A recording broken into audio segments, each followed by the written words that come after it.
Hey, what's going on guys, and welcome back to the channel and welcome back to this another motocast video।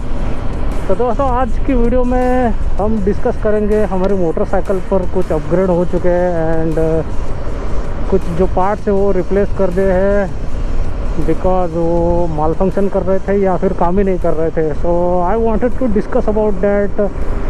More over बहुत दिन हुए video भी नहीं डाला channel पे, so you might be thinking where I am. So मैं जो हूँ वो कुछ दूसरी चीज़ों में बिज़ी हूँ lately, so therefore time नहीं मिलता वीडियो एडिट करने के लिए एंड उसके वजह से जो है वो चैनल पे वीडियोस नहीं आ रहे हैं। एनीवेज, तो आज हम बात करेंगे कि कौन से पार्ट्स जो है वो रिप्लेस कर दिए हैं और क्यों रिप्लेस किए हैं एंड और ये पार्ट चेंज करने के बाद परफॉर्मेंस में अपने को क्या डिफरेंस आया है। ठीक है, तो चलिए शुरू करते हैं। तो सबसे पहले तो अपना जो फ्रंट का ब्रेक था वो ज़र्रा भी नहीं लग रहा था। ब्रेक मतलब वो ज़र्रा भी नहीं, ये जो लीवर था वो पूरा एक्सेलरेटर की तरफ आ जाता था पुल करने के बाद। तो मतलब आप सोच ही सकते हैं ब्रेकिंग काम ही नहीं कर रहा था।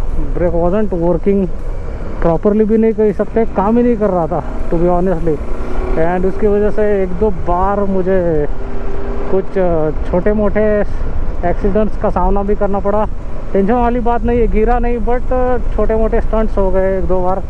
तो मैंने बाइक को चलाना ही छोड़ दिया because I am too much reliant upon front brake.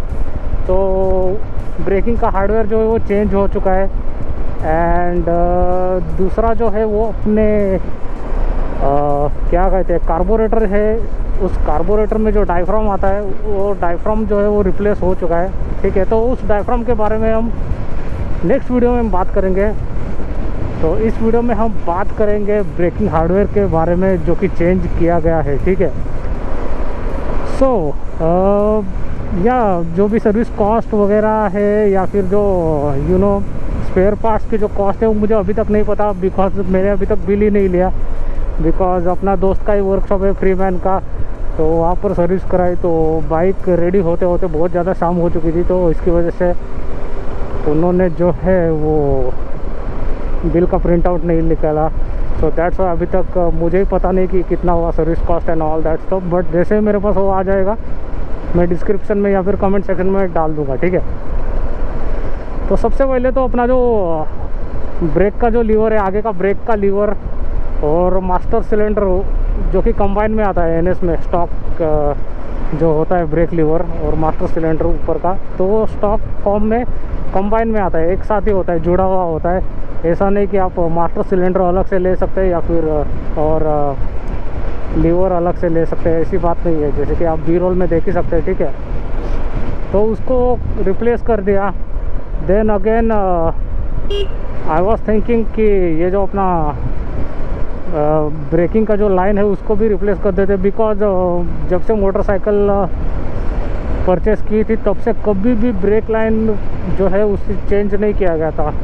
So therefore I was asking to the mechanic, जो भी अतुल है उसको मैं पूछ रहा था क्या हम अपग्रेड कर सकते हैं इस एनएस में जो स्टॉक ब्रेक लाइन आते हैं वो रबर के आते हैं।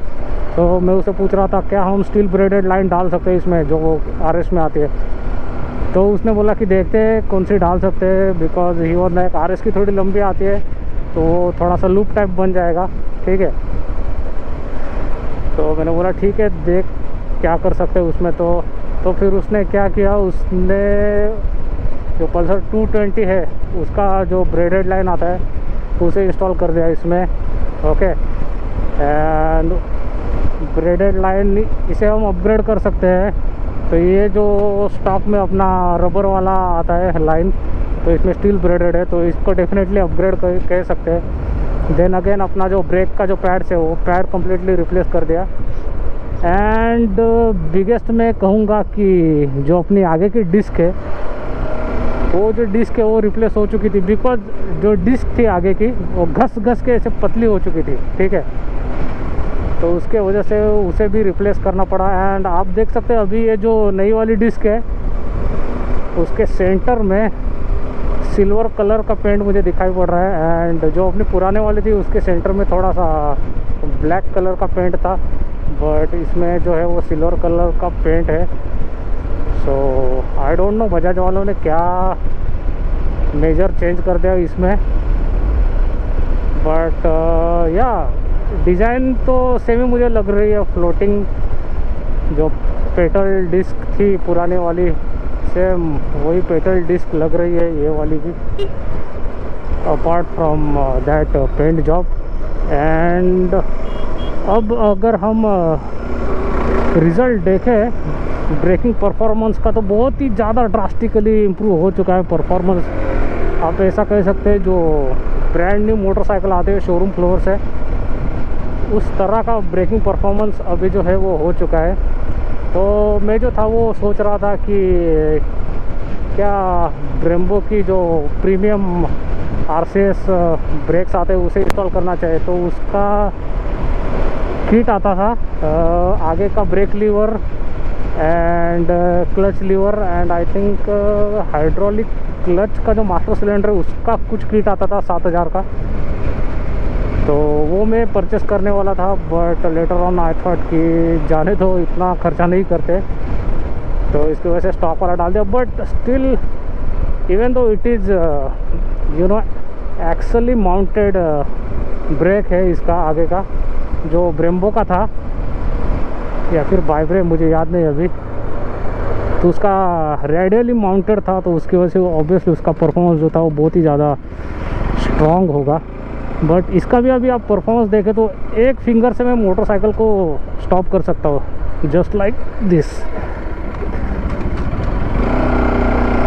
तो कोई भी सिंगल फिंगर अगर टैप भी करते हैं थोड़ा एफर्ट लगा के, फिर भी जो मोटरसाइकिल है वो स्टैंड स्टिल में आ जाती है रनिंग स्पीड से।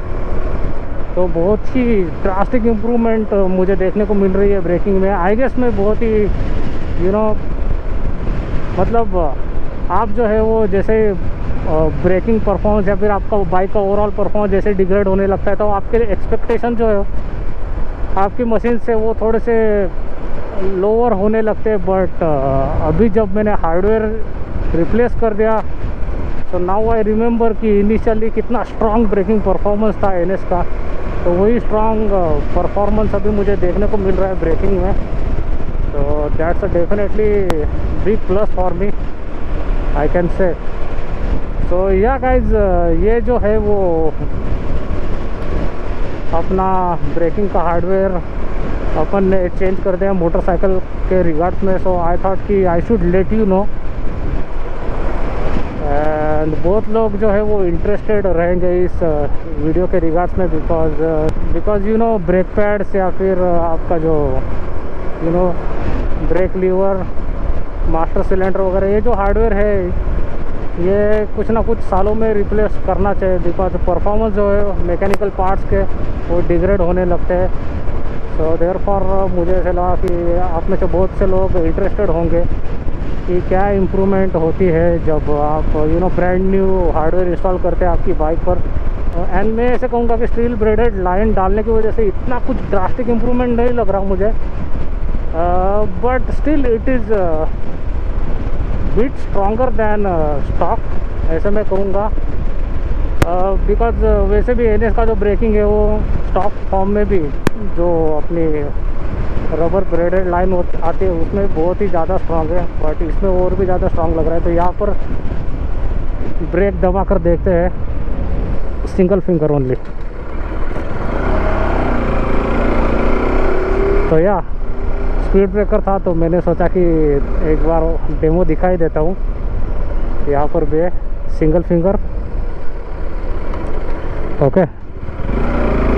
तो मैं कह रहा था कि स्टॉक फॉर्म में भी जो रबर ब्रेडेड लाइन आती है NS की, वो भी बहुत ही अच्छा परफॉर्म करती है। एंड मुझे ऐसा लगता है कि NS के जो ब्रेक्स है वो one of best performing brake है इस कैटेगरी में।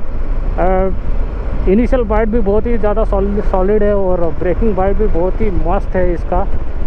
तो उस रिगार्ड में मुझे कोई भी कंप्लेन नहीं है। इस स्टील ब्रेडेड लाइन में भी इनिशियल बाइट भी अच्छा है और स्टॉपिंग पावर भी बहुत ही ज़्यादा स्ट्रॉन्ग है। तो डेफिनेटली मैं कहूँगा कि या the upgrade which I have made is totally worth in my opinion. और वैसे भी करना ही था कुछ ना कुछ, तो ये अपग्रेड नहीं करता तो फिर भी शायद से जो रबर का जो लाइन था वो भी रिप्लेस कर ही देता, बिकॉज इतने साल हो जाने के बाद हार्डवेयर चेंज करना तो बनता है, बिकॉज पता नहीं इतना जो इम्पोर्टेंट एस्पेक्ट है आपकी मोटरसाइकिल का, ब्रेकिंग जैसा, वो कब माल फंक्शन करना शुरू कर दे। सो अच्छा तो यही होता है कि आप थोड़ा सेफ साइड में चले, जो भी वेरिएबल पार्ट्स है उनको थोड़ा पहले ही रिप्लेस करके, मैं तो कहूँगा कि थोड़ा लेट ही रिप्लेस किया मैंने इसको। So there is that. Apart from that और भी कुछ पार्ट्स चेंज हुए, जैसे कि अपना डायफ्राम जो है वो चेंज हुआ है कार्बोरेटर का, एंड मुझे लगता है एक्सीलरेटर केबल वगैरह भी चेंज हुआ है। बट आई थिंक इसका एक अलग वीडियो बनाएंगे, अभी आगे जाते जाते भी अलग वीडियो बनाएंगे इसका भी, तो उसे भी देख लेना, बिकॉज मुझे लगता है ये एस्पेक्ट टोटली डिफरेंट है। दिस इज़ रिलेटेड टू क्या कह सकते हैं फ्यूलिंग एंड टोटल रिस्पॉन्स। तो या I will make different video for that, because बहुत ही ज़्यादा ड्रास्टिक चेंज मुझे दिखाई पड़ रहा है या फिर मुझे फील हो रहा है ये डायफ्राम चेंज करने के बाद एंड एक्सेलरेटर केबल चेंज करने के बाद। But more than accelerator cable, I think diaphragm जो चेंज किया है उसका बहुत ही बड़ा इम्पैक्ट मुझे देखने को मिल रहा है। सो डेफिनेटली ये अगला जो वीडियो है वो आने वाला है अपना डायफ्राम चेंज के रिगार्ड में। So stay tune for that and I will see you in the next one. Until the next one, take care and bye bye.